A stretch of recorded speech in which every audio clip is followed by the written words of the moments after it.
presentación. Estamos Súper grabando bueno. por si acaso también. Sí, darle la bienvenida a todos y también el agradecimiento a esta invitación al equipo que organiza Despegusach. Voy a partir esta charla o este taller, digamos. Esto es lo que vamos a ver en este taller. Primero una breve presentación de quién soy, qué he hecho. Después les voy a contar un poco mi experiencia como empleado, en donde trabajé en unas consultoras, no sé si ubican EY, que es bien grande, es uno de los Big Four, súper como famoso sobre todo en lo que es auditoría. Antes se llamaba Ernst Young, compite con Price, con KPMG, con Deloitte. Y Protiviti fue mi segunda experiencia en consultoría. Después les voy a comentar un poco mi experiencia como emprendedor en mis dos startups que tuve. Les voy a contar ahí que en realidad es la misma startup, pero una es spin-off de la previa. Y finalmente, de mi cargo actual, les voy a comentar lo que hago entre Montes Luchetti y cómo de alguna forma todos estos caminos distintos que tuve en el pasado, hoy me tienen con la lupa en nuevas startups, en nuevos proyectos, y estoy buscando innovaciones que puedan escalar a través de Tres Montes Luchetti. Con esta breve introducción, voy a partir con el primer punto de quién soy, un poco presentarme. Bueno, si bien la Vale les mencionó, soy Jorge Salinas, aprovecho de compartirles mis contactos personales. Ahí tienen mi correo y también tienen mi teléfono celular. Si alguien de repente me quiere mandar un WhatsApp o algo así, yo feliz en, en recibir sus dudas, preguntas. Soy ingeniero civil industrial de la UDP, me titulé el 2011, hace harto tiempo ya, y ahora me encuentro realizando el MBA de la UC, voy aproximadamente en la mitad del programa, y el MBA de la UC tiene distintos focos, es súper flexible en los ramos y también me estoy especializando en lo que es un poco de corporate venturing y también un poco de nuevos negocios, estrategia sobre todo. También he pasado por distintos programas de formación en emprendedurismo. Eh, Estuve en Startup Chile en el año 2018, en la generación 19 del programa SIP. Por otra parte, también participé en Open Buchef, que es el programa de aceleración de la Facultad de Ingeniería de la Universidad de Chile. Eh, Súper recomendado, sobre todo para emprendimientos que tienen relación a tecnologías que son un poco más cabezonas, por decirlo así. Tienen harta matemática en ese programa, así que los que estén desarrollando algo como con inteligencia artificial o cosas así, se los súper recomiendo. A diferencia de Startup Chile, que es un poco más de, si uno está buscando levantar capital, está súper bien conectado. Yo te diría el mejor programa a nivel latinoamericano. Y también tuve la suerte de participar en Google Launchpad, que es el programa de aceleración de Google para emprendimientos tecnológicos. Así que le puedo comentar harto de esos 3 programas de emprendimiento que personalmente los viví.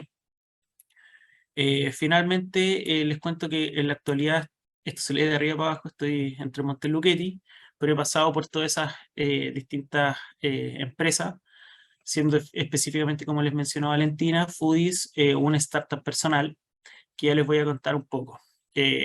Si bien todas estas son mis experiencias, les puedo mencionar que de todo esto, si bien tengo harto foco en emprendimiento y en innovación, los grandes cambios requieren método y requieren un poco de técnicas que son específicamente desde la academia, son experiencias académicas las que nos permiten implementar estas herramientas.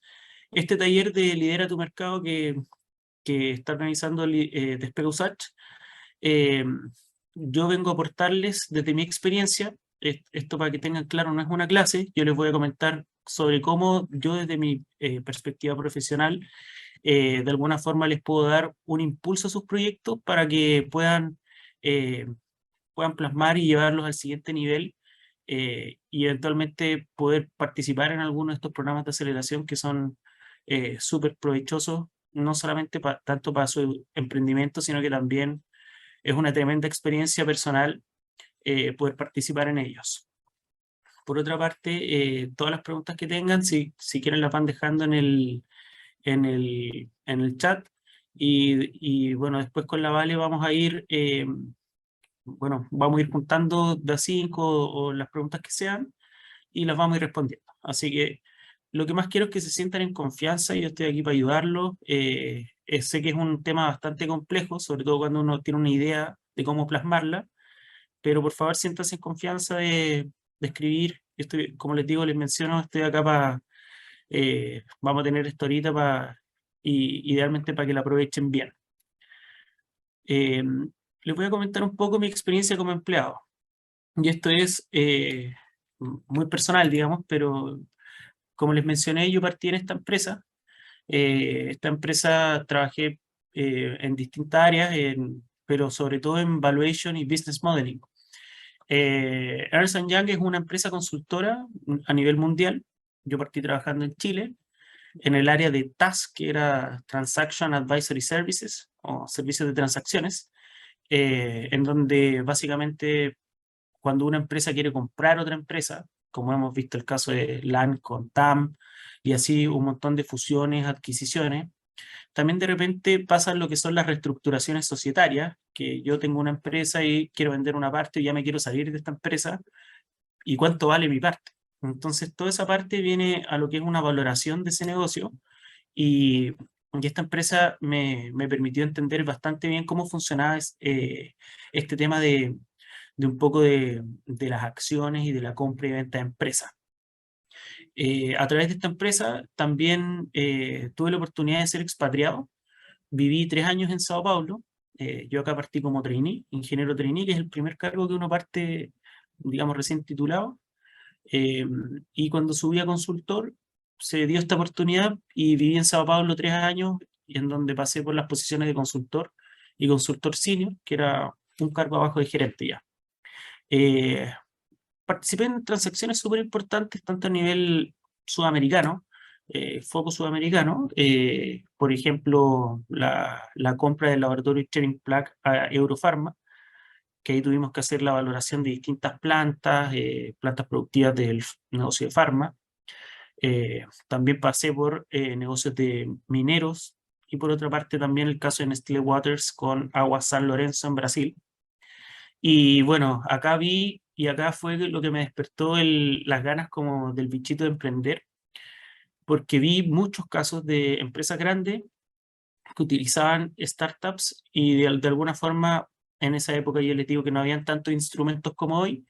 Hoy hay muchos instrumentos, después les voy a contar cuando llegue a mi experiencia en Tremonte Lucchetti, los instrumentos que tenemos hoy para usar startups, pero en ese tiempo no habían tantos como hoy y básicamente la adquisición era completa. O sea, si en el caso de Nestlé Waters, en Brasil había una startup de agua, no sé si se acuerdan el caso de Benedictino acá, de Marcelo Guital, que era el fundador de esas aguas y se la vendió a la Coca-Cola.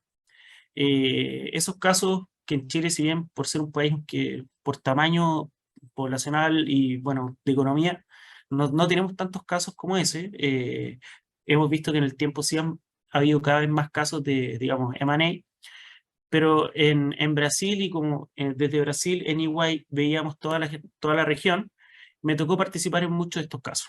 Y en esa línea les comento que me prendió el bichito de cómo diversos emprendedores lograban vender su empresa a empresas grandes.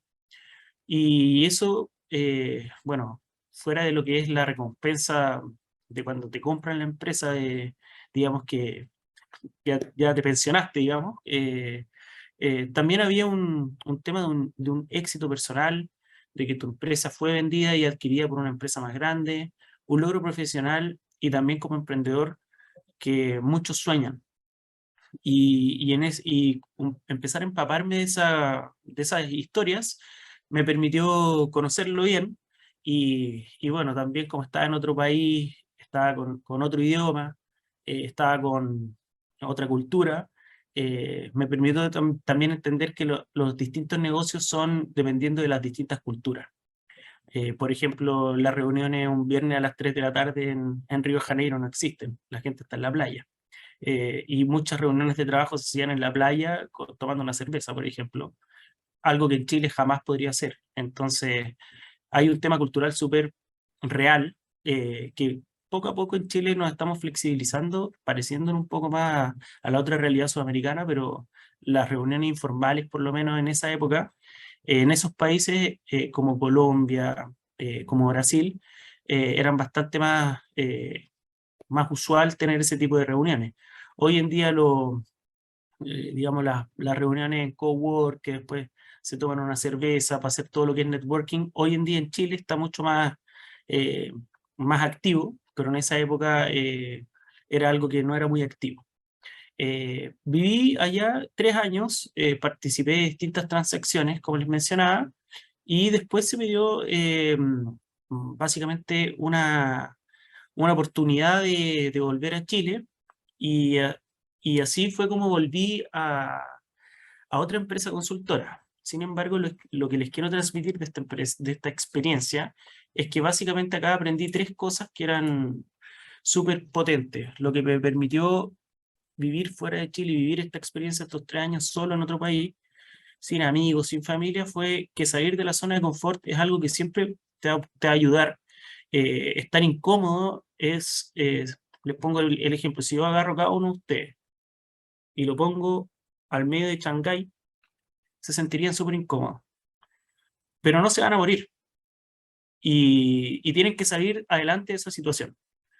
Ese ejemplo fue un poco lo que me pasó a mí. Yo no hablaba portugués, yo no hablaba nada, solamente tenía un trabajo, pero vivía en un hostel al principio. Y, y hasta que básicamente poco a poco se fueron dando las cosas. Fue una tremenda experiencia y la súper recomiendo. Pero salir de la zona de confort mientras antes posible les va a permitir acelerar su curva de aprendizaje. Y así llego al segundo punto, de que es el autoconocimiento. Uno cuando está en la zona de confort no se conoce bien. Uno está cómodo, está digamos, con todas las zonas protegidos, con las mismas personas, con el mismo salario, por ejemplo, lo mismo repetitivo, y eso te lleva a no conocerte bien. El autoconocimiento se da sobre todo cuando uno está en experiencias un poco más exigentes. Y cuando uno sale de la zona de confort, tiene este tipo de experiencia.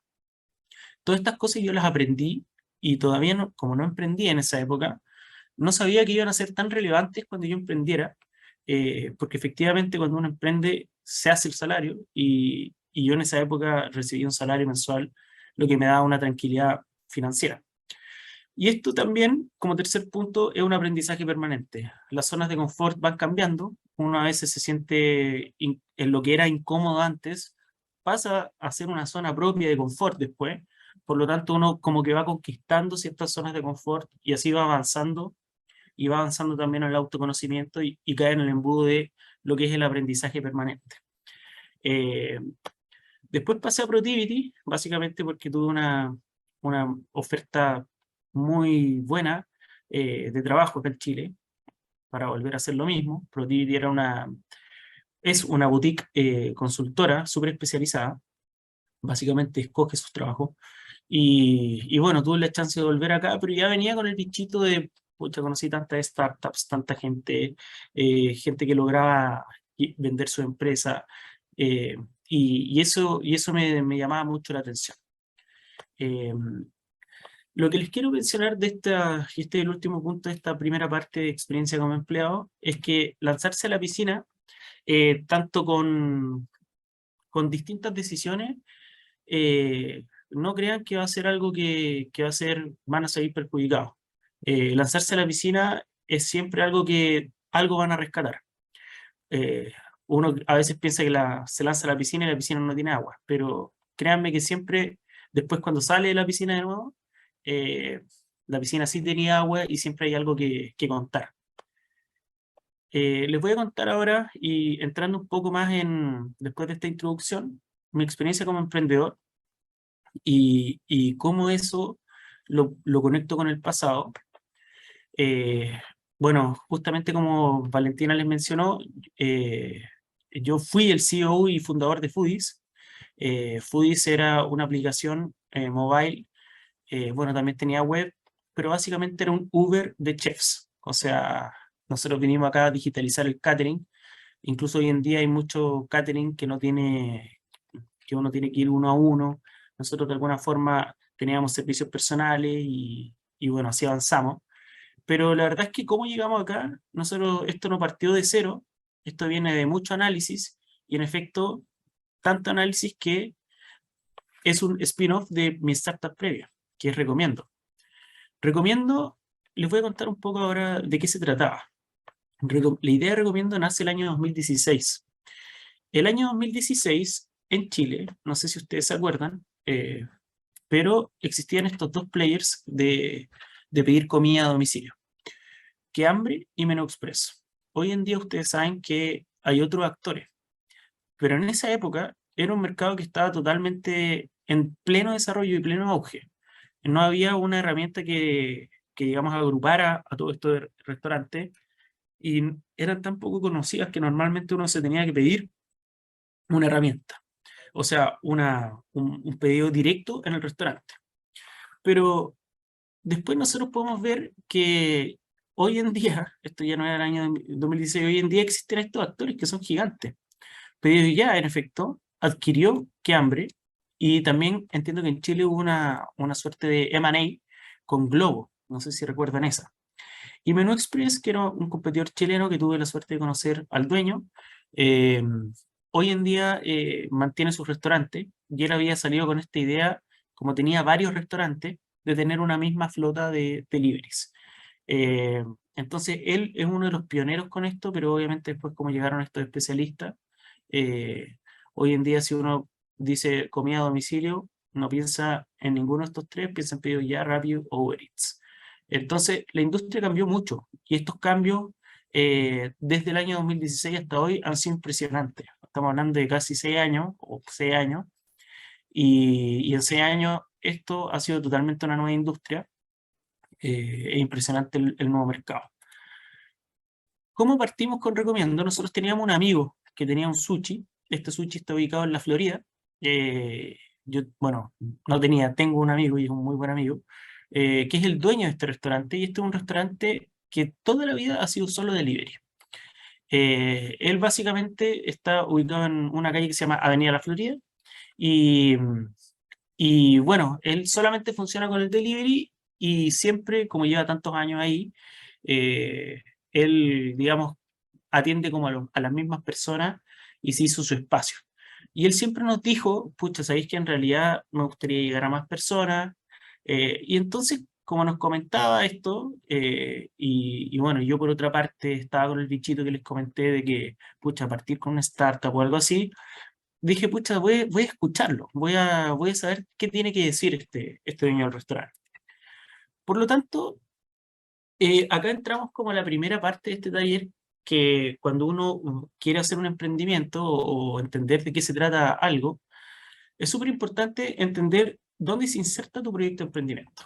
O sea, en este caso podemos ver que era el mercado delivery, año 2016. ¿Cuáles eran los otros actores? Sabíamos que estaba Menú Express, que también estaba quehambre.cl, y por eso nosotros podíamos determinar un poco quiénes eran los actores relevantes, podíamos identificar esto y sabíamos un poco, como teníamos información de primera mano de este restaurante delivery, cuánto vendía y nosotros le preguntábamos, ok, qué porcentaje te acomodaría que te cobráramos por una venta externa, etcétera, y así podíamos determinar o hacer algunas hipótesis de negocio que nos permitirían después identificar los tamaños TAM, SAM, SOM, entendiendo que TAM es el Total Addressable Market, SAM es un poco menor y SOM es lo que podías alcanzar digamos, con tus habilidades actuales.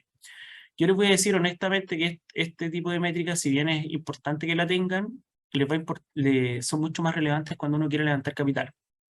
O sea, las tenéis que tener súper claras cuando queréis postular un Startup Chile, cuando queréis postular un Corfo, a un Capital Semilla, un Capital Semilla Expande, o algún privado, Fundación Chile, porque ellos te van a preguntar estas métricas y por lo menos, bueno, yo hoy desde Tres Montes Luchetti, cuando me ha tocado participar en algunas inversiones en startups, si un emprendedor que no tiene esto claro, es un emprendedor que se hace poco atractivo para quien invierte. Entonces, les dejo esto, pero para los que están partiendo con la idea, esto no es lo más importante.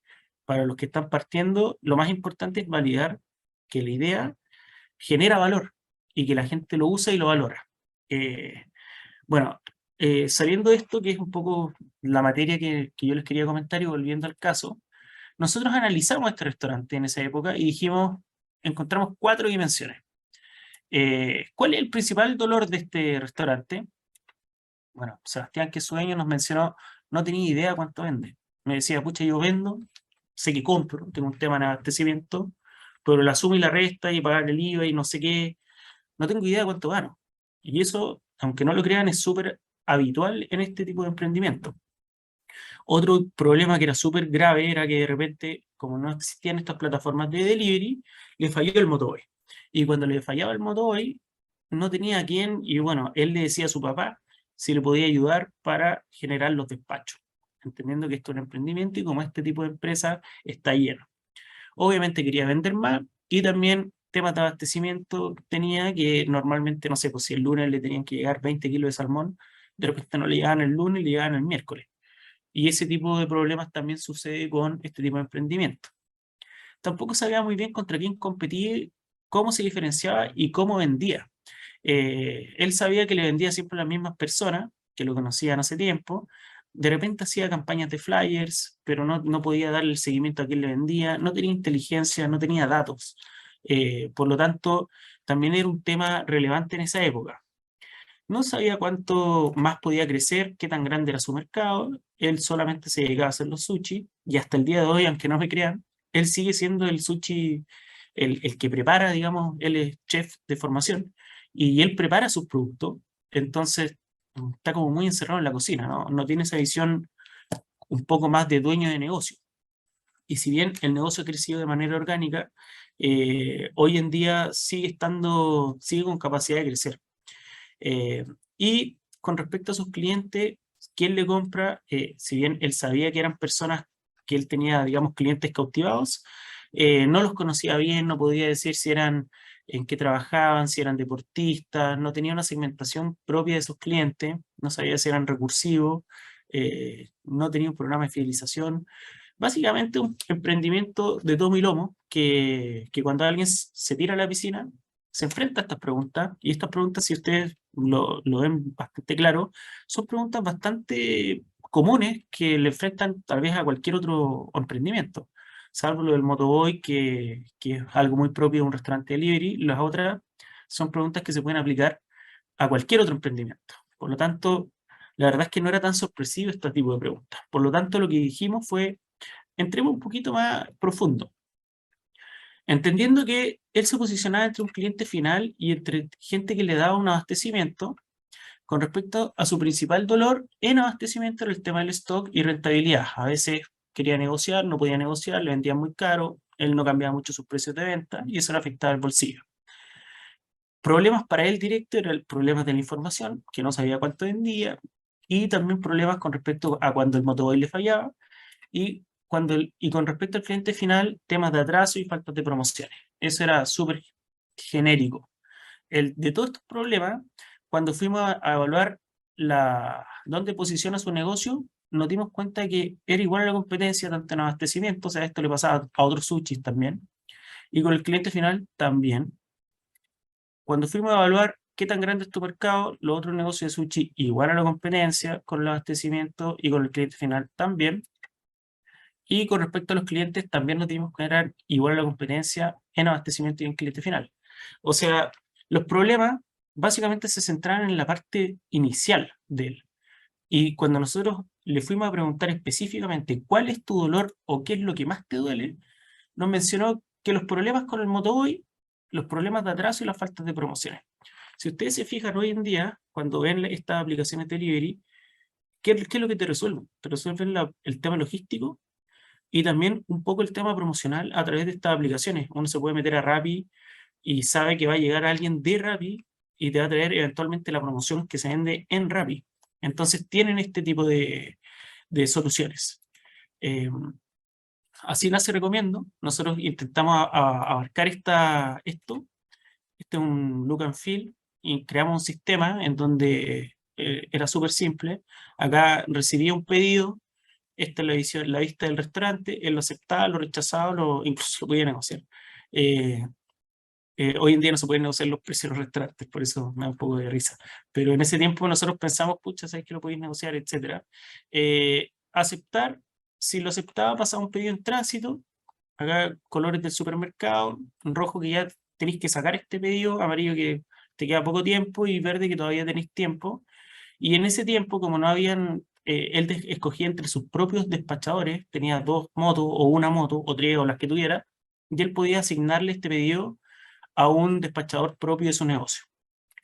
Y esta era la vista de que tenían los propios, la gente que hacía los pedidos.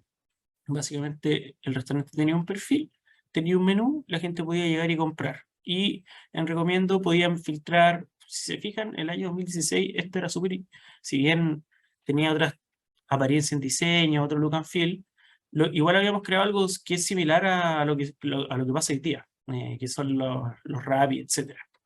Era bastante visionario, pero ¿por qué recomiendo falla? Y yo les voy a contar por qué después de estos datos. Recomiendo tenía 43 restaurantes. Teníamos 7 transacciones por restaurante mensual. O sea, si ustedes hacen esa matemática simple, se van a dar cuenta que nosotros ya teníamos una atracción. O sea, este emprendimiento, que era una idea que tenía un producto mínimo viable, ya traccionaba. O sea, ya cuando con estos números, que si bien no eran tantas lucas, en realidad no te daba para pagar ni siquiera un salario, ya teníamos algo que se usaba. Entonces, eso nos permitió postular y entrar a Startup Chile, que fue nuestra primera, digamos, como primer funding que recibimos y nos ayudó un montón. Les cuento que también habíamos postulado a Startup Chile, esta es la tercera vez que postulamos, nosotros entramos a la tercera. En ese tiempo podéis postular 3 veces nomás, si no quedáis la tercera, no quedáis nunca. La primera no quedamos por falta de tracción y falta de un MVP un poco más desarrollado. La segunda lo mismo, pero ya con estos números, que si bien son números pequeños, podíamos entrar. Hoy en día entiendo que la competencia está mucho más fuerte, que estos números todavía no logran decir mucho, pero aún así, estoy hablando, esto ya estamos como en el año 2017, por ahí. eh, Estos eran nuestros números y entramos a Startup Chile, que en ese tiempo nos otorgaba un financiamiento de 20 millones de pesos chilenos y un programa de aceleración súper robusto. Nosotros, una vez que entramos a Startup Chile, esta es la foto del equipo, ese era Julio, el CTO, un developer, Javier que nos ayudaba con el negocio, bueno, yo estoy ahí a la izquierda. Nosotros después de acá nos vimos que en el año 2018 Startup Chile nos dice, mira, se viene Uber Eats a Chile, se viene Rappi, Pedido Ya había entrado con mucha fuerza y entró a comprar Que Hambre y Globo, y estaba recomiendo, todavía existía Menú Express, y sabíamos que venía Rappi y Uber Eats, y iban a entrar y bueno, ya se conocía la estrategia de Uber, que cuando Uber entró a Chile, no Uber Eats, sino que Uber, regalaba plata cada vez que uno entraba, tenía viajes gratis, entonces esperábamos una entrada de ese nivel de agresividad de estos dos competidores. Por lo tanto, en Startup Chile nos dijeron, pucha, tienen que hacer algo, y nosotros cometimos el gran error de decir esto. No tendremos motoboys por el gran riesgo que implica tener personas que despachen a domicilio.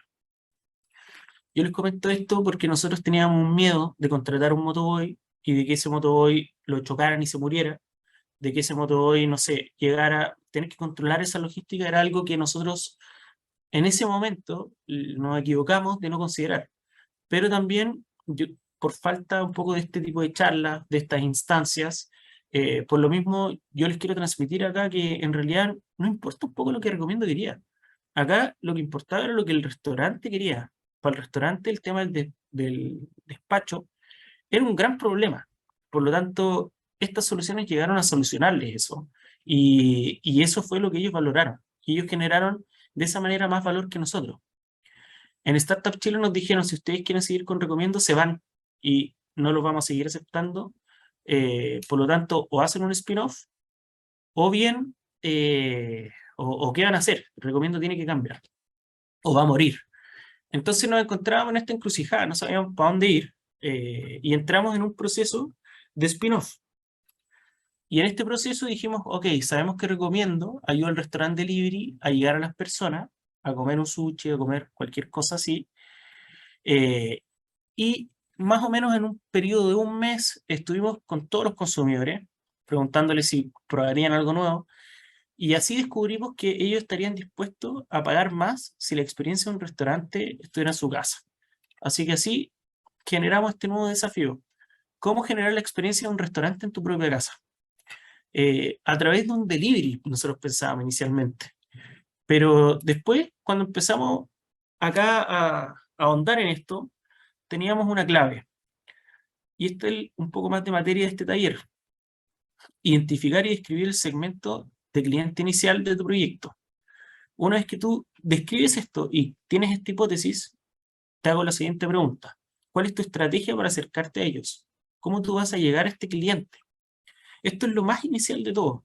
Si tú tienes una estrategia que te va mal, cámbiala ágilmente y busca, hasta que tengas una recepción aceptable de este cliente, por lo menos para que te escuche, para que podáis presentar tu propuesta de valor.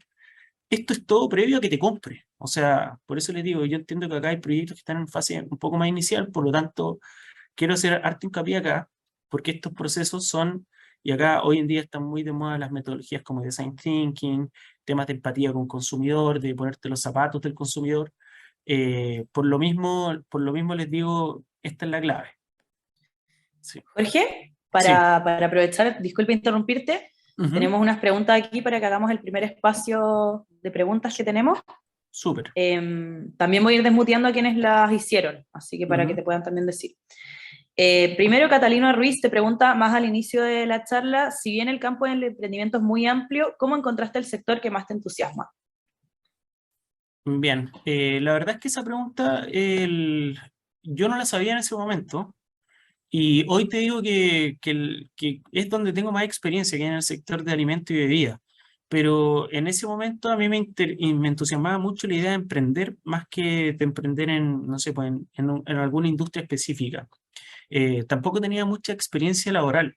Entonces, utilicé, digamos, la herramienta que tenía con nuestro amigo, que era el dueño del sushi, y a través de ahí comenzamos con este emprendimiento, pero no tenía el autoconocimiento que les mencioné al principio de conocer qué era lo que me gustaba.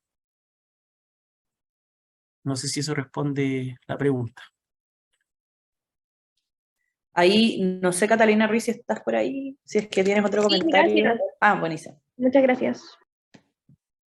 Ya, buenísimo. Pasamos a la segunda pregunta de Karin Encina. ¿Podrías recomendar el uso de empresas externas que se especializan en el flujo de caja, estado de resultados, etcétera?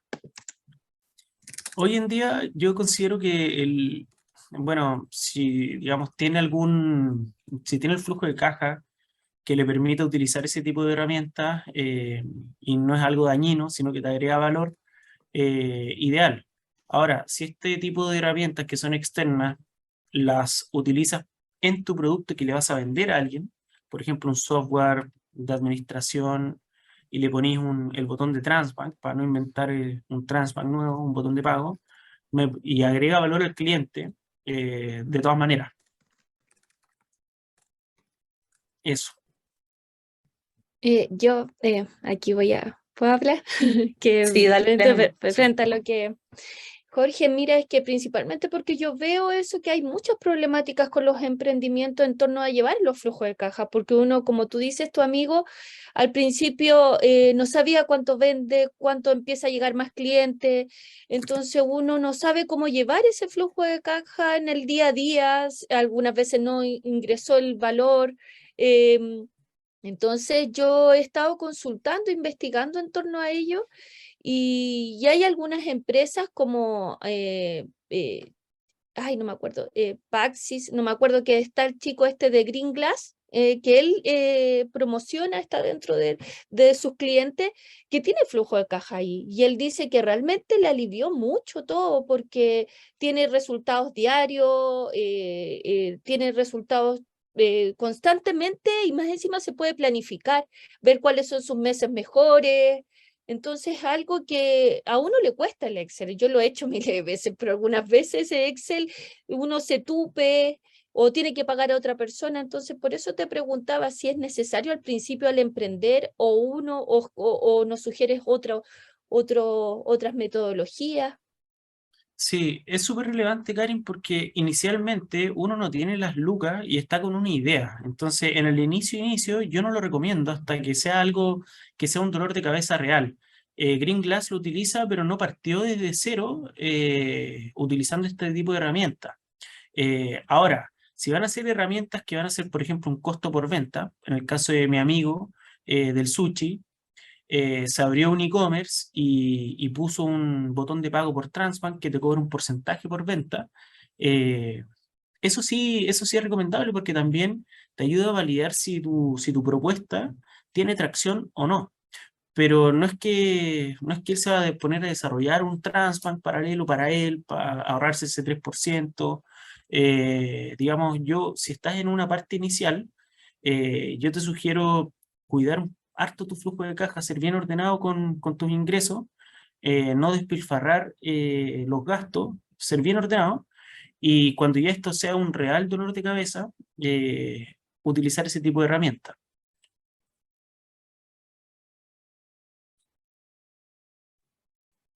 Muchas gracias por tu respuesta, Jorge.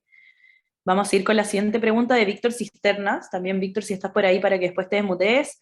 ¿Recomiendo la clasificarías como innovación científico-tecnológica o innovación social? Aquí te contextualizo un poco. En el Despega, Jorge, tenemos dos como clasificaciones para los emprendimientos que van postulando. Una es la innovación científico-tecnológica, que son soluciones que se enfocan en la tecnología para resolver problemas, o innovación social, que se enfocan más en la resolución de un problema social. Hay varios emprendimientos que a veces abarcan las dos, pero les decimos a los estudiantes que al final elijan enfocarse en la que ellos creen que representa más la solución que están entregando.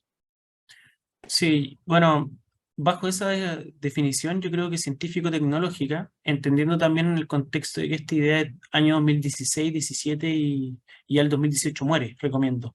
Entonces no habían tantas otras soluciones tecnológicas que pudieran ayudar a estos pequeños emprendedores de restaurantes delivery. Buenísima. Vamos a ir con las preguntas, que hay varias, así que para que las pasemos. Francisca Rosas dice, ¿cómo podemos implementar o más bien investigar y o buscar sobre plataformas tecnológicas que se asocien a nuestra idea de negocio? Sí, bueno, eso es una investigación que hay que saber siempre qué es lo que hay, para dónde vamos. Si yo tengo una idea de, por ejemplo, hacer una barra de cereal de proteína, tengo que entender el mercado, quiénes, levantar todos los actores. Es un trabajo para plataformas tecnológicas que hay que levantarlo en todos los lugares donde estas plataformas existen. Sugiero TechCrunch, también hay Crunchbase, buscar los emprendimientos que apoyan las distintas las aceleradoras tanto sudamericanas, pero también qué es lo que pasa en Estados Unidos, siempre es súper recomendable, en Y Combinator, en esas aceleradoras que son como SeedStarts. Berkeley tiene una aceleradora propia, la universidad. También recomiendo ver qué es lo que está pasando ahí. Eh, Esa aceleradora se llama Skydeck y también han salido importantes startups de TI. Sugiero hacer normalmente las aceleradoras son quienes están en más contacto con este tipo de startups, y si uno quiere saber qué es lo que pasa fuera de Chile, sugiero buscar en estos estadounidenses. Buenísima. Jorge, voy a darte la última pregunta y las otras que me quedaron en el tintero, porque justo salieron muchas, las dejamos para la siguiente ronda, más para el final, para que también vaya siendo más como conversación. Entonces, tenemos la de Valentina Leiva. Si encontraste un nicho, ¿por qué vender la empresa como finalidad y no seguir haciéndola crecer? Sí, súper buena pregunta. Esa es como algo súper personal. Eh, Ahí está el caso bueno, eh, se llama Collegium, es un emprendedor chileno, o Collegium, que hace software para los colegios. Partió haciendo software para colegios, después se extendió para, no sé, jardines infantiles, ha comprado startups que hacen lo mismo en otros países, y les cuento que bueno, que él mismo nos ha comentado, he tenido la suerte de compartir con el CEO y fundador, que le han ofrecido comprar la startup 20.000 veces y siempre ha dicho que no, porque él le gusta, digamos, y quiere quedarse en su propia startup. Otro caso es, por ejemplo, Pago Fácil. Cristian Tala, a quien también tengo la suerte de conocer personalmente, él vendió Pago Fácil y él partió con el objetivo de que no se quería quedar en el startup y quería capturar el valor a través del éxito. Entonces son dos opciones súper válidas, pero que también a quien hizo la pregunta le diría que son preguntas que si es que llega el momento y que alguien como que te acercas a eso, es porque estáis súper bien y porque normalmente estáis resolviendo algo y que tenéis datos para mostrar súper validados que tu solución es súper necesaria para un nicho de mercado y que alguien te quiere comprar. Eso es súper personal, básicamente depende de ti. Buenísima. Bueno, Jorge, sigamos con la presentación. Al final van a dejar la mano levantada a los chicos para que puedan hacerte las preguntas que hayan quedado. Y lo otro, si es que comentas como con algunos términos como M&A o Ujú. MVP, todas esas cosas, de repente también podrías ir haciendo como el hincapié de explicar el término porque de repente puede ser que no todos lo manejen. Eso, Súper. muchas gracias.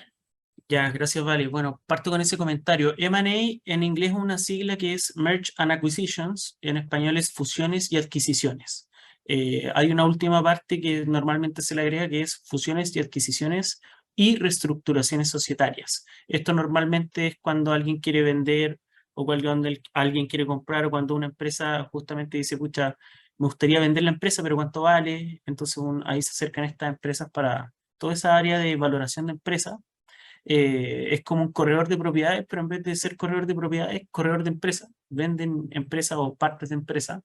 Eh, Esa área se llama M&A y está muy relacionado a lo que es el valuation, que es la valoración de empresas y también de activos tangibles, intangibles y también activos biológicos, que son, por ejemplo, empresas como Conchitoro, que tiene plantas y que después hacen uva y hacen vino. Esos son activos biológicos y que también tienen un valor y tienen más valor con respecto al tiempo y tienen otro tratamiento. Pero eso es lo que significa M&A.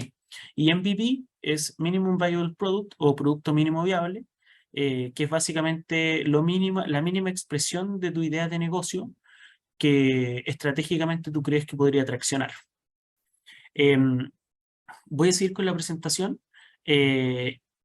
La siguiente fase, ya, bueno, aquí como les mencioné, así transformamos Recomiendo a Foodies, en donde repetimos la misma pregunta porque nos cambió esta pregunta, o sea, ya el mercado objetivo era distinto, si bien eran consumidores, nosotros acá pensábamos que iba a ser el mercado delivery, pero no era así porque metíamos un chef a la casa, este era un chef a domicilio.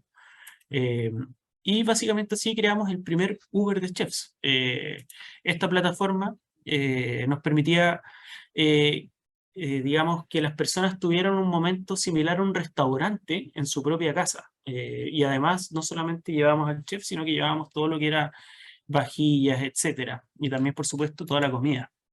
Llevábamos, como les digo, todos los materiales. El chef llegaba puntualmente, se presentaba con los anfitriones, los dueños de casa, preparaba los alimentos y después le dejaba toda la cocina impecable y toda la loza lavada y todo, lo atendía como en un restaurante. Eso era ideal y nos compraban harto estos servicios, sobre todo para cumpleaños, para los días de la madre, para eventos, digamos, que uno celebra en su propia casa y que de repente tiene muchos invitados.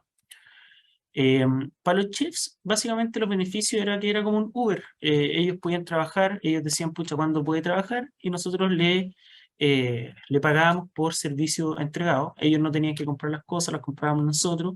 Y teníamos todo un tema logístico, él tenía que llegar a la hora. Y después había un sistema de puntuación para cada chef. Esto nos significó generar otro tipo de alianzas con las escuelas gastronómicas, que eran quienes nos ayudaban con la mano de obra para nuestra aplicación. Y bueno, acá en ese tiempo, acá estamos con María Valenzuela, que era la directora del Culinary. Cuando nosotros creamos esta aplicación, acá un ejemplo de comida brasileña a domicilio, comida en miniatura, comida chilena en miniatura y otro tipo de comidas también. esta experiencia se me hace agua la boca, era deliciosa. Es un chef súper bueno. Y bueno, de esa manera, hoy en día, esto les cuento que este screenshot lo saqué esta semana, el día lunes. Por lo tanto, estábamos en estos 6.500 seguidores, pero les cuento que tuvimos casi 10.000 seguidores cuando esto estaba activo. Eh, Algo que no sabíamos cuando detectamos el TAM, el SAM y el SOM, era que se iban a interesar, y esto fue otra hipótesis de negocio, queríamos abrir un B2B para tener las lucas exactas, porque como les comenté, esto nos contrataban para eventos nomás. Queríamos tener unas lucas fijas y fuimos a hablar con los productores de alimentos y bebidas. Nos fue súper bien. Si se fijan acá, La Crianza publicó algo con nosotros en Foodies. Teníamos la experiencia de La Crianza. Llegaba un chef a tu casa vestido de la marca La Crianza. Esto súper habitual en cumpleaños infantiles. Les preparaban la hamburguesa y de esa manera resolvían el problema de la comida.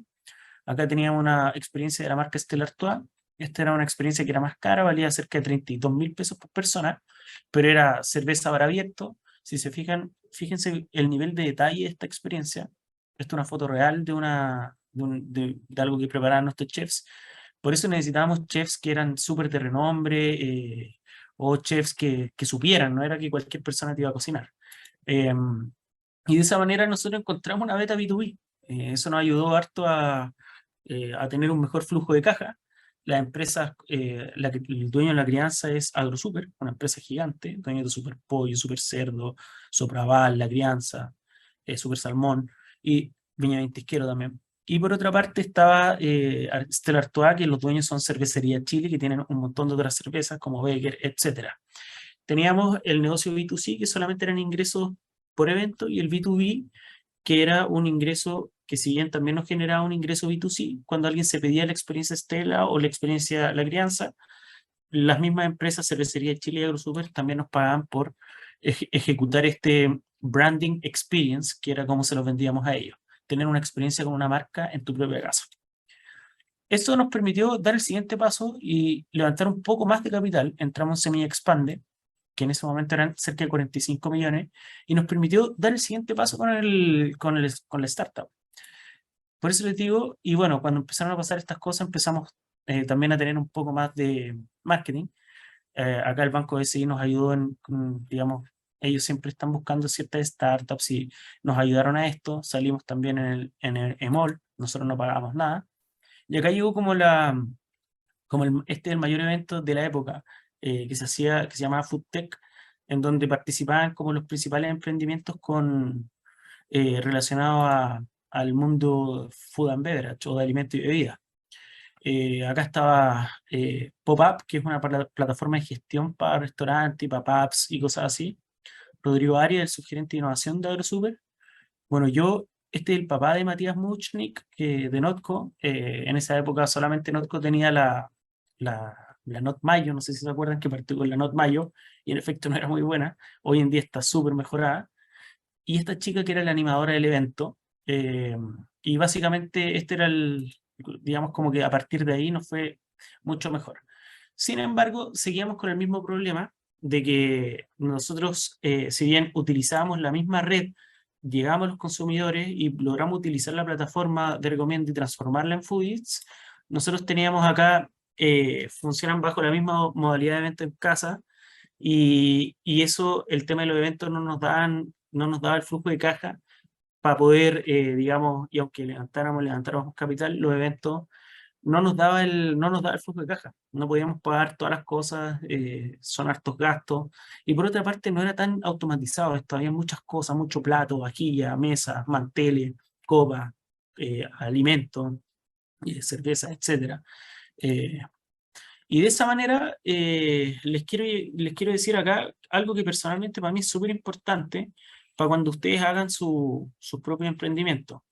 Tienen que entender dónde están. Y acá el mapa de actores va desde, mira, nosotros teníamos el fabricante y atrás del fabricante están los proveedores de insumos, o sea, la cadena de valor sigue hacia atrás. Pero estos fabricantes se conectaban a través del canal Horeca. Horeca es HO Hoteles, RE Restaurantes y CA Casinos, con restaurantes, tanto con o sin delivery. Si se fijan, existen chefs también relacionados, hay escuelas gastronómicas, están todas estas apps, están los motoboys y está el consumidor final. Esto tiene distintas y múltiples relaciones. Y si nosotros podemos entender de acá, a partir de este mapa de actores, cuando ustedes tengan esto, entender el mercado es entender la cadena de valor y cómo las cosas funcionan. A través de eso pueden recién levantar una matriz de competidores. Como yo les comenté, mi amigo del sushi delivery estaba acá, restaurantes con delivery, y él tenía otro tipo de competidores, así como las escuelas gastronómicas tienen otro tipo. Sin embargo, si ustedes hacen su modelo de negocio y es un poco robusto, van a poder dimensionar el tamaño de su mercado. Y se los vuelvo a repetir, si quieren levantar capital, lo súper necesitan el TAM Samsung. Para no extenderme más, porque entiendo que ya estamos llegando a la 1 y después viene la sesión de preguntas, les quiero comentar un poco la experiencia que tengo en Tres Montes Lucchetti. Voy a partir diciéndoles que gracias a mi experiencia en Foodies, tengo mi cargo actual. Mi cargo actual me llegó como una invitación después de haber emprendido, de la persona que hoy es mi jefe, que es el gerente de desarrollo estratégico para Chile y para México de la compañía. Le reporta directo al presidente. Y uno de mis trabajos es, bueno, además de hacer nuevos negocios acá, yo tengo que estar buscando emprendimientos, necesito validarlos, por eso les dejé mi contacto. Si de repente me quieren escribir o tienen una hipótesis de que su idea puede validarse en esta empresa, quiero saberlo. Estoy cerca de todo el ecosistema. Aparte también esta misma charla se la doy al Máster de Innovación en la Católica. También les cuento que soy mentor en Startup Chile de las startups que entran.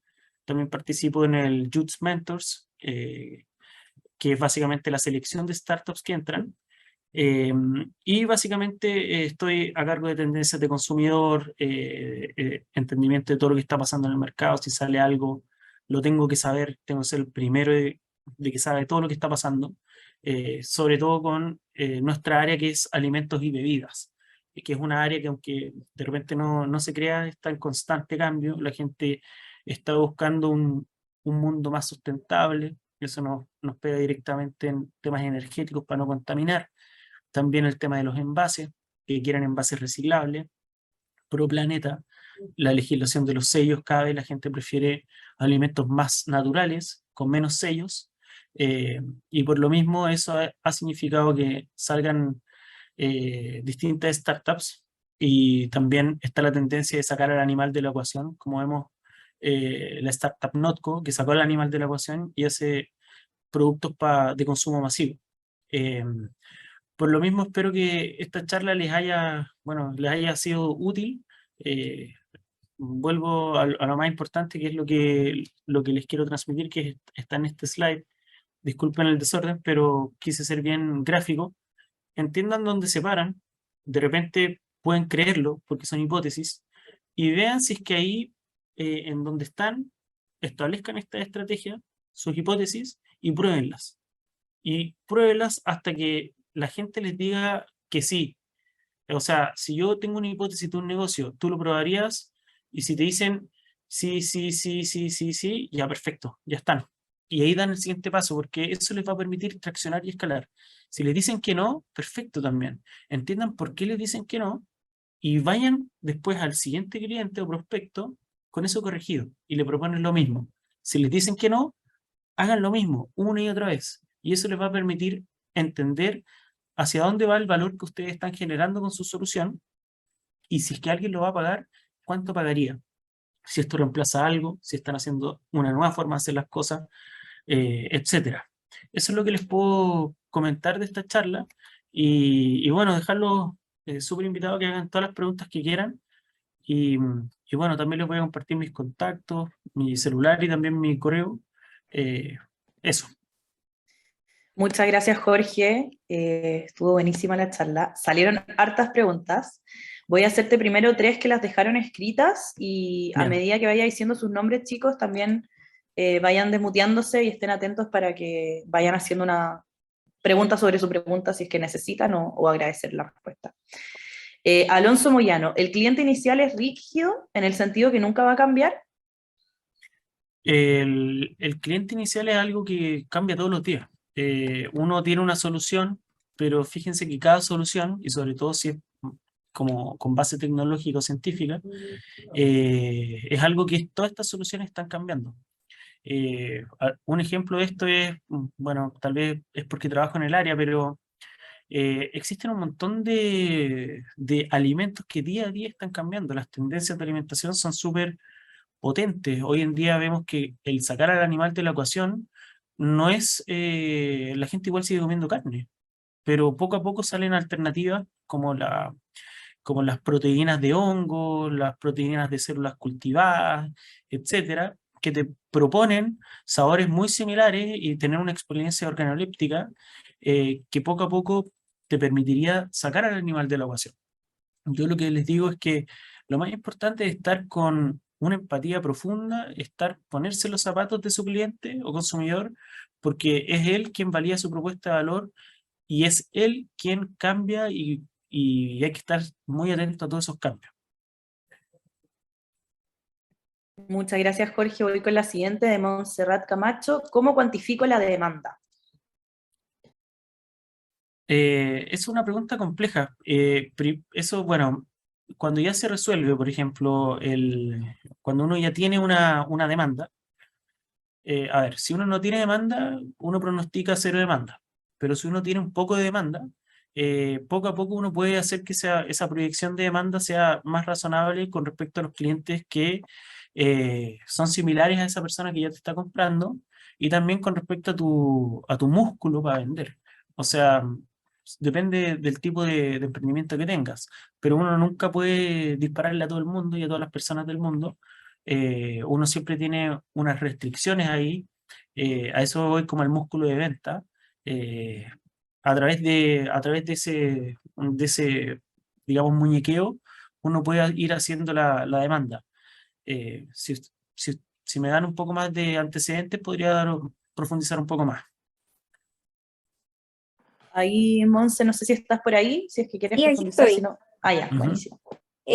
Bueno, mi pregunta básicamente fue porque ya que estamos en un concurso de proyecto innovador y todo eso, Ujú. cuando uno está haciendo un proyecto hacia un mercado que es como está en crecimiento, que no está muy abarcado, que la demanda no está del todo satisfecha, hay muchas personas que tienen necesidades y no son cubiertas por el mercado.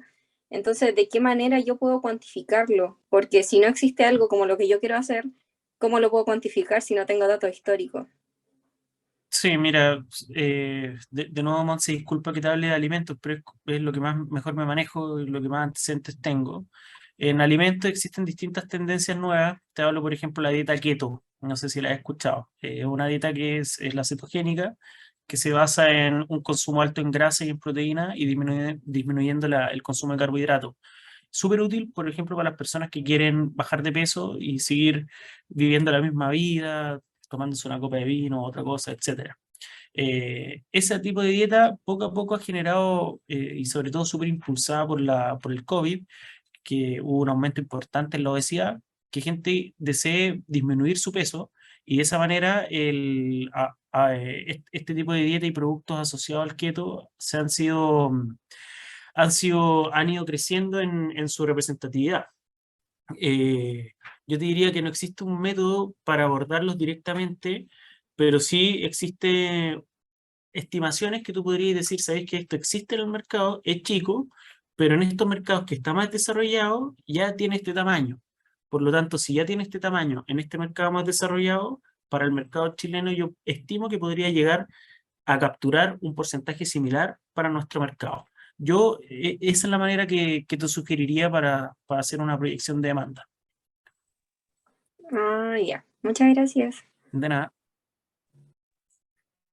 Ya, perfecto. Vamos con la pregunta de Felipe Riquelme y después Nicolás y Marco que tienen la mano arriba, déjenla arriba y si alguien más quiere hacer otra pregunta también vayan poniendo su mano arriba para ir considerándolo. Entonces, la pregunta de Felipe Riquelme, ¿cómo se puede hacer un buen marketing B2B? Bien, el marketing B2B es un marketing súper personalizado. Yo les sugiero, por lo menos de mi experiencia como emprendedor, lo que mejor me sirvió fue tener específicamente el contacto, el nombre, apellido y conocer personalmente la empresa grandes productoras de alimentos y bebidas. En la época conocía a todos los sugerentes de innovación y estrategia de prácticamente todas las empresas de alimentos, bebidas, alcoholes también, todas las que pudieran de alguna forma ayudarme. Por lo tanto, como generé esta base de datos, yo mismo les mandaba un newsletter, yo mismo, no un newsletter, sino que yo, y eso me permitía tener un contacto súper estrecho. Les decía, por ejemplo, hola Marco, tengo esta novedad, fíjate en esto, te mando un video, cuéntame si queréis conversar más, quiero tu feedback, quiero estar contigo, quiero que me puedas orientar, un poco solicitando esa ayuda. Eso me ayudó un montón a tener como un marketing. Ellos me ayudaron a hacer el marketing. Ellos me ayudaron a entender qué es lo que a ellos les interesaba, sobre todo de las startups nacionales. Como nosotros vendíamos servicios de chef a domicilio, nosotros obviamente decíamos, pucha, nos hacíamos los sexy frente a estas empresas B2B de la manera de decir, ¿sabes cuál es la importancia de tener un branding experience y que la gente pueda interactuar con tu marca fuera del computador, fuera de un producto, sino que tener una experiencia real de consumo? Y por ahí nosotros nos metimos y por ahí nosotros encontramos una beta, pero la encontramos porque ellos mismos nos dijeron. Entonces, como ellos mismos nos dijeron, la explotamos y por eso nos fue bien. Buenísima. Ahí sí está Felipe Riquelme, si quieres hacer cualquier comentario, es tu momento. Hola Jorge. Buenísimo. Lo que me pasa con respecto a eso es que, bueno, en general en la universidad nos enseña mucho el marketing B2B, va como más enfocado al B2C. Y de repente, si uno no tiene como un estatus o un renombre, los correos o el spam que uno puede hacer tampoco genera mucho. Sí, ¿tú me puedes contar un poco más de tu startup, Felipe? Nuestra startup trata de valorización de mermas textiles para generar otros tipos de productos de construcción. Ya, perfecto. Entonces, ¿tu marketing B2B estaría orientado a quién? A las empresas del sector inmobiliario y sector de construcción. Bien, y entonces tú serías un producto sustentable para este tipo de compañía. Claro. Claro, entonces ahí yo te podría sugerir conversar con las áreas de sustentabilidad o con el área de abastecimiento de ambas compañías. Y en el caso de que no tengas un renombre, yo diría que eso tal vez en el pasado era más problemático, pero hoy en día lo ideal es que hoy te metías en LinkedIn y vas a encontrar probablemente un gerente o un subgerente que te pueda ayudar digamos, a dar el primer pie a entrar acá, sobre todo en el mundo de las inmobiliarias que cada vez más están un poco más apretadas y es un mercado bien golpeado por todo lo último que ha pasado, Exacto. sobre todo la situación inflacionaria, etcétera. Pueden ser cosas que sean, digamos que si tú, lo que yo te diría, mostrarte como alguien que sabe lo que está pasando, que compartís su dolor y que tenéis algo que le pueda ayudar. Yo exploraría algo de por ahí, por esa vía. No sé si me puedo seguir extendiendo. Siempre he tenido la percepción de que el marketing B2B tiene que ir muy alejado al tema de la emocionalidad, porque las empresas compran racionalmente y las personas compran irracionalmente. Esa es como mi percepción. No sé si estoy equivocado. Yo te diría que es una percepción súper asertiva. Lo que sí, si es que tú vas a hablar de emocionalidad, las empresas no sienten eso, pero sí están preocupadas de las emociones de sus propios clientes. Entonces, si vas a hablar de emocionalidad, te sugeriría hablar de la emoción que sienten los clientes de esa constructora o inmobiliaria. Y si tienes datos o si tienes algún pitch de alguien que es cliente real de ellos, que mencione algo, eso creo que sería súper útil y porque le daría una conversación que él no tiene. Ya, muchas gracias. Ya, Felipe, gracias. Gracias por la pregunta, Felipe, muy buena.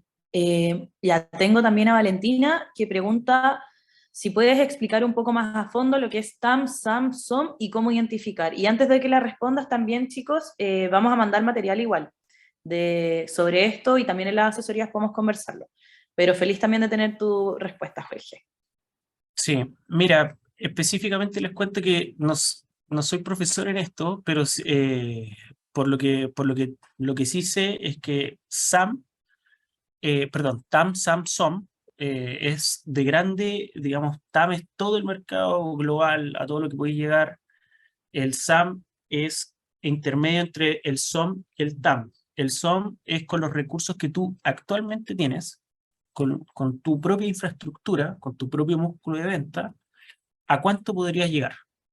Entonces, tú puedes llegar y decir, el SOM del año 2022 completo, lo estimo en tal tamaño. Esto normalmente se mide en millones de pesos, millones de dólares, pero lo vas a estimar con tus propios recursos. Eso es súper importante y normalmente nos fijamos más en el SOM. Lo que viene posterior al SOM es el SAM, que es a mediano plazo, y el TAM es cuando tú ya, digamos, que te comiste todo el mercado. No sé si se explica, pero eso es, por ahí va. Buenísima. Ahora pasamos a las preguntas de las personas que tienen las manos levantadas. Primero va Nicolás, para que Nicolás también te presentes un poco con el nombre de tu emprendimiento y una breve descripción también de tu proyecto. Ahí te solicité reactivar audio, Nicolás. Hola, ¿se escucha? Se Sí, escucha. ¿Sí? se escucha bajito, Eh, Nicolás, pero dale nomás. mi nombre es Nicolás.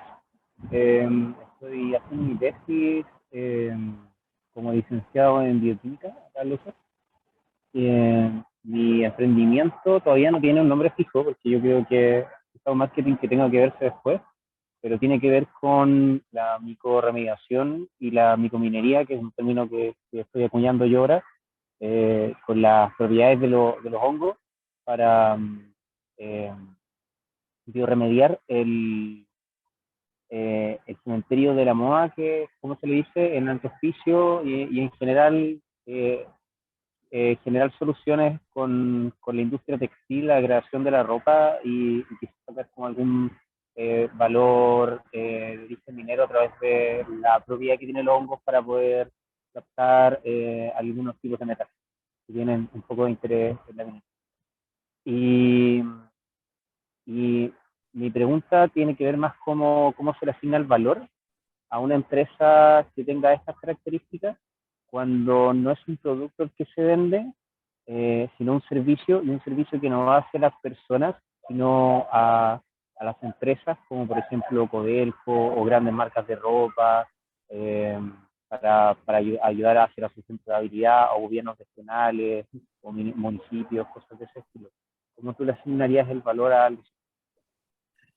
Sí, Nicolás, bueno, decirte, voy a ser bien transparente, estás en una situación que es bien difícil, porque ese tipo de soluciones, dado que no existe un mercado y estés creando algo que es totalmente novedoso y requieres articular a distintos actores y que son actores que te vaya a demorar harto en articularlo, no estoy diciendo que no lo vayas a hacer o que no puedas, sino que estoy diciendo que es difícil, pero se puede. La forma en que, cómo llegáis con este tipo de concepto a estos actores es a través de un POC. Los POC son los Proof of Concept, o una prueba conceptual o prueba de concepto. Ahí creo que te va a servir harto para tu tesis. Estudiar Proof of Concept relacionado a proyectos mineros. Te cuento que existen distintos tipos de POC relacionados a hongos. Hay algunos que son súper nacionales, yo no sé si tú estás al tanto, me imagino que eventualmente los conozcas, pero en Chile el tema de los hongos está cada vez más en boca.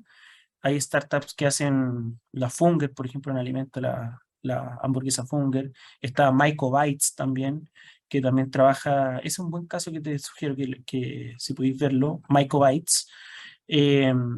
Y, y bueno, Mycobytes creo que se acerca a través de Proof of concept a distintas empresas, en donde las empresas lo único que quieren validar es que si el concepto es atractivo, porque todavía falta llegar, falta infraestructura para llegar a una eventual comercialización de este tipo de soluciones.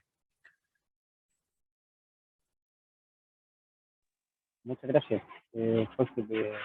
Es verdad que el desafío es alto, pero esa es la idea también, pasarla bien en el camino. Así que gracias. Gracias, Nico. Gracias, Nico, por tu pregunta. Vamos con Marco Romero. Marco, ahí te solicité reactivar audio. Avísanos si estás ahí. Sí. Buenísima. Dinos tu pregunta para que Jorge te pueda... Hola, buenas. Sí, mi emprendimiento o startup es Trampolín. ¿Se escucha? Sí, se escucha bien, Marco. Sí, ok. Bueno, es Trampolín, que la idea es como igual bien parecida con lo que tú decías, que es como ayudar a las pymes, de cierta manera, en puntos clave que las puedan hacer crecer como lo mayor posible, dentro de marketing, recursos humanos, finanzas y administración. Entonces, bueno, a eso mismo iba dirigida mi pregunta, la verdad.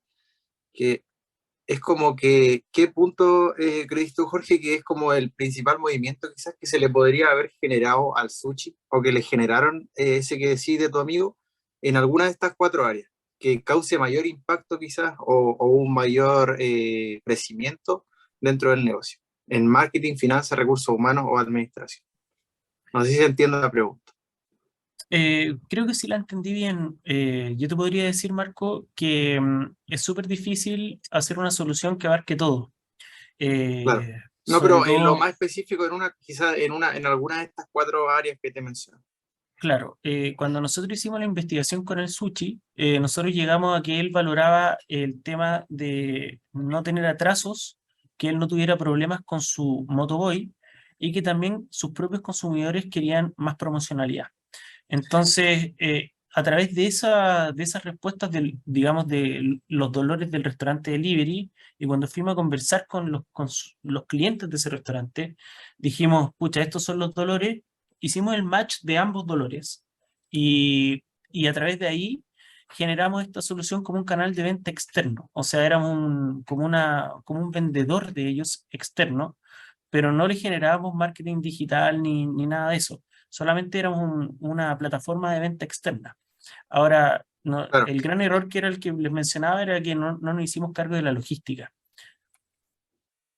Pero yo te sugeriría hablar con estas pymes que tú tenés, idealmente si podéis acercarte a ellas, preguntarles cuáles son sus principales dolores, y después hablar con los clientes de esas pymes, preguntarle cuáles son los principales dolores de esos clientes y buscar una solución que resuelva los dolores de ambos. Claro, es que Eso. quizá los dolores no sean como lo principal. Quizás pueda cambiar otra cosa de su propio negocio que afecte más el crecimiento de alguna manera. O serían como los dolores lo primordial, decís tú. Yo te diría que si hay dolores y dolores. Si tú cambias una forma de hacer las cosas, digamos, el costo de cambio, si es algo que no te duele, hoy en día tal vez no te cambies o te demores en cambiar, o vaya a ser algo como, en vez de más to have, más nice to have. En vez de tengo que cambiarlo, así como hoy sería, bueno, si me cambio, buena onda, si no, no. En cambio, un dolor es un dolor. Y si bien hay dolores más dolorosos que otros, las oportunidades de negocio normalmente se dan, la disrupción de estos negocios en los dolores, porque es algo que, pucha, tengo esto permanentemente, me complica, quiero solucionarlo. Si podéis ser un aliado en Claro, en es ese un buen dolor, punto de partida. es un buen punto de partida, sí. Porque, o sea, es que igual estaba pensando que, por ejemplo, alguien podría tener un dolor, no sé, en la imagen de su empresa o de su pyme, pero quizás la solución más óptima que necesitaría sería en un tema de finanzas, por ejemplo.